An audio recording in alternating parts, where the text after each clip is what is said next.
1 মে 1776 সালে জার্মানির দক্ষিণ পূর্বের রাজ্য ব্যাভারিয়াতে এই গুপ্ত সংগঠন প্রতিষ্ঠিত হয়। সেখানের ইঙ্গলস্টাড বিশ্ববিদ্যালয়ের কি ক্যাথলিক চার্চ আইন কি বিভাগের প্রথম অধ্যাপক আডাম ভাইসহাউপ্ট এই সংগঠনটি প্রতিষ্ঠা করেন। বিশ্ববিদ্যালয়টি তখন সম্পূর্ণই জেসুইট প্রভাবে চালিত হতো, অর্থাৎ পুরোপুরিভাবে খ্রিস্টীয় আইন কানুন মেনে চলত। যেই খ্রিস্টধর্মের প্রতি আনুগত্য কিছুটা কম দেখাতো তাকেই নানা সমস্যা পোহাতে হতো। আডাম তখন চিন্তা করলেন এমন এক গুপ্ত সংগঠনের, যার মাধ্যমে তিনি সমাজকে নতুন পথে চালনা করতে পারবেন। আরেকটি গুপ্ত সংগঠন ছিল যার নাম ফ্রিমেসনরি। কিন্তু আডাম দেখলেন ফ্রিমেসনদের সাথে যোগ দেয়াটা অনেক খরচের ব্যাপার। তাছাড়া তার নিজের ধ্যানধারণার সাথে এই সংগঠনের মতবাদের মিল নেই। তাই তিনি নিজের ধ্যানধারণা মোতাবেক এক সংগঠন প্রতিষ্ঠার পরিকল্পনা করলেন। প্রথমে তিনি তার সংঘের নাম রাখলেন গি বুন্ড ডা পেরফেক্টিবিলিস্টেন, খুব অদ্ভুত শোনায় বিধায় নামটি পরিবর্তন করেন। আডাম আর তার 4 ছাত্র মিলে এই সংগঠন শুরু করলেন। আর উই আউল অফ মিনার্ভাগ ছিল তাদের প্রতীক।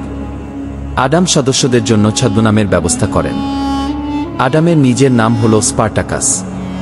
তার 4 ছাত্র মাসেনহাউসেনের নাম হল আজাক্স, মের্টসের হল আগাথন এবং সুটোরের নাম হল ইরাসমাস রোটারোডেইমাস। কিন্তু সুটোরকে তিনি পরে বহিষ্কার করে দেন, কারণ হিসাবে উল্লেখ করা হয় যে সে ছিল অলস। 1778 সালের এপ্রিল মাসে এ সংঘের নাম পরিবর্তন করে নাম রাখা হয় ইলুমিনাতি। এটি একটি লাতিন শব্দ যার অর্থ যারা কোনো বিষয়ে বিশেষভাবে আলোকিত বা জ্ঞানার্জনের দাবি করে।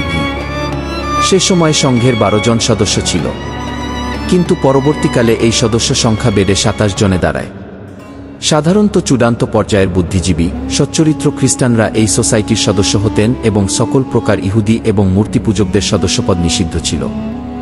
এমনকি নারী, ধর্মগুরু এবং অন্যান্য গুপ্ত সংগঠনের সদস্যরাও নিষিদ্ধ ছিল। স্বাগত জানানো হতো ধনী, শিক্ষানবিশ আর 18-30 বছরের তরুণদের।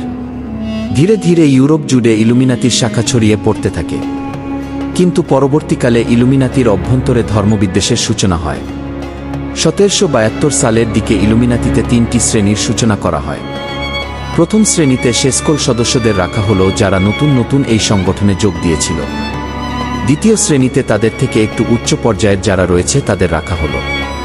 তৃতীয় শ্রেণীতে যারা গোপনীয় জ্ঞানের অধিকারী সেই সকল সদস্যদের রাখা হলো। 1784 সালের শেষে মোট সদস্য 650 জন হয়ে যায়। যদিও আডাম দাবি করেন যে সংখ্যাটি 2500, কারণ আডাম চেয়েছিলেন ইলুমিনাতি গুপ্ত সংগঠনের কথা খুবই গোপন রাখতে, যেন রসিক্রুসিয়ানরা তা না জানে। রসিক্রুসিয়ান হল আরেক গুপ্ত সংগঠন এবং ইলুমিনাতির সম্পূর্ণ বিপরীত।